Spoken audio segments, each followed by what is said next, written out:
Lucas capítulo 24,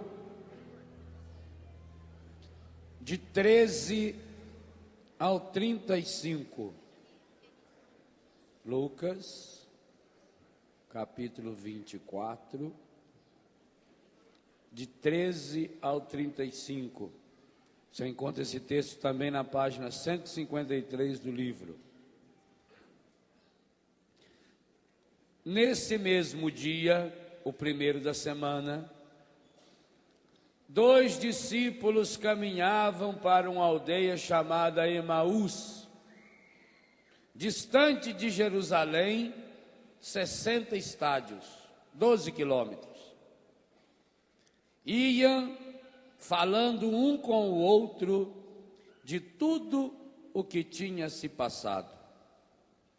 Enquanto iam conversando e discorrendo entre si, o mesmo Jesus aproximou-se deles e caminhava com eles. Repita, por favor, essa última palavra forte. Caminhava com eles. Mas os olhos estavam-lhes como que vendados e não o reconheceram. Perguntou-lhes então: de que estáis falando pelo caminho? E por que estáis tristes? Um deles, chamado Cleofas, respondeu-lhe: és tu acaso o único forasteiro em Jerusalém que não sabe o que aconteceu estes dias? Perguntou-lhes: que foi? Disseram: a respeito de Jesus de Nazaré. Era um profeta poderoso em obras e palavras diante de Deus e de todo o povo. Os nossos sumos sacerdotes e os nossos magistrados o entregaram para ser condenado à morte e o crucificaram. Nós esperávamos que fosse ele quem havia de restaurar Israel. E agora, além de tudo isso, é o terceiro dia que essas coisas sucederam. É verdade que algumas mulheres entre nós nos alarmaram. Elas foram ao sepulcro antes do nascer do sol, e não tendo achado o seu corpo, voltaram dizendo que tiveram uma visão de anjos, os quais asseguravam que está vivo. Alguns dos nossos foram ao sepulcro e acharam assim como as mulheres tinham dito, mas a ele mesmo não viram. Jesus lhes disse: ó gente sem inteligência, como sois tardos de coração para crerdes em tudo que anunciaram os profetas? Porventura, não era necessário que Cristo sofresse essas coisas e assim entrasse na sua glória? E começando por Moisés, percorrendo todos os profetas, explicava-lhes o que dele se achava dito em todas as escrituras. Aproximaram-se da aldeia para onde iam, e ele fez como se quisesse passar adiante. Mas eles forçaram-no a parar. Vamos repetir essa frase? Mais uma vez. E forçaram Jesus com uma oração linda: fica conosco, já é tarde, já declina o dia.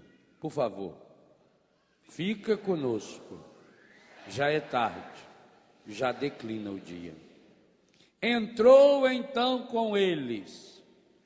Aconteceu que, estando sentado conjuntamente à mesa, ele tomou o pão, abençoou-o, partiu-o, serviu-lhe.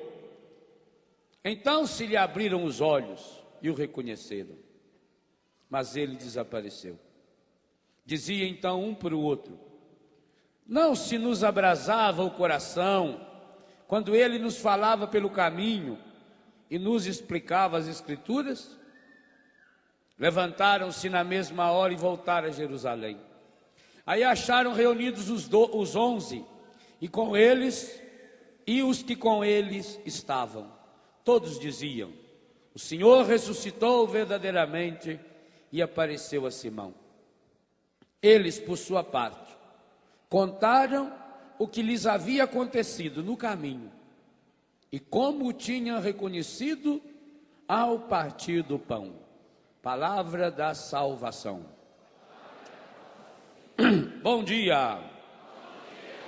Meus irmãos, esse texto dos discípulos de Emaús, e que eu fiz questão de colocar aí entre os 4 capítulos finais do livro, que falam da espiritualidade conjugal, é um roteiro de espiritualidade conjugal espetacular. E aí a gente entende uma coisa muito interessante, que São João vai refletir uns 30 anos depois da narrativa desse acontecimento, portanto uns 60 anos depois do acontecimento. Quando Jesus, segundo São João, inicia o seu ministério numa casa de família. Observe uma coisa interessante. O catecismo da igreja diz que o matrimônio abre e fecha as portas da Bíblia. E eu citei ontem Gênesis 1, 26, Apocalipse 19, Apocalipse 21, aliás o 19 também, Apocalipse 19, Apocalipse 20 e o 22, versículo 17. São os três capítulos finais do Apocalipse, também num contexto matrimonial. Mas o interessante é que São João diz que Jesus começou o ministério dele também numa família. Vocês viram a camiseta que a Luzia estava usando na Sagrada Família. Segundo São Mateus e São Lucas, a vida de Jesus começou numa família. Mas o mais importante é quando São João, fazendo teologia, 60 anos depois da ressurreição de Jesus, e é por isso que a igreja católica, sendo uma igreja celibatária, nós, padres, bispos, cardeais e papas, não casamos, é a única igreja em que acolhe o matrimônio como sacramento, exatamente por isso. Porque foi Jesus que elevou o matrimônio à dimensão de sacramento. São João vai dizer que ele inicia o ministério público dele numa festa de casamento, como vocês vão encontrar um capítulo especial aí no livro Famílias Restauradas. Mas esse texto de Lucas 24 foi um insight que Deus foi me dando para que eu pudesse perceber uma coisa. Segundo São Lucas, o encerramento da missão de Jesus, antes de subir ao Pai, também estará relacionado ao sacramento do matrimônio. Pergunto-lhes, quem eram os 2 discípulos de Emaús? Nome: Cleofas, e o outro? Jaime? Aonde você achou esse Jairo?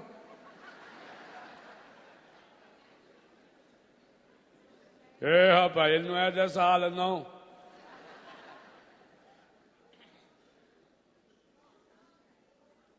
João? Aonde está escrito o nome dele? O nome dele está escrito em João mesmo. O nome dele não era ele, era ela. Cleofas, e como é que chamava a mulher dele? Maria. Maria de Cleofas. Está escrito, isso é lógica do Evangelho.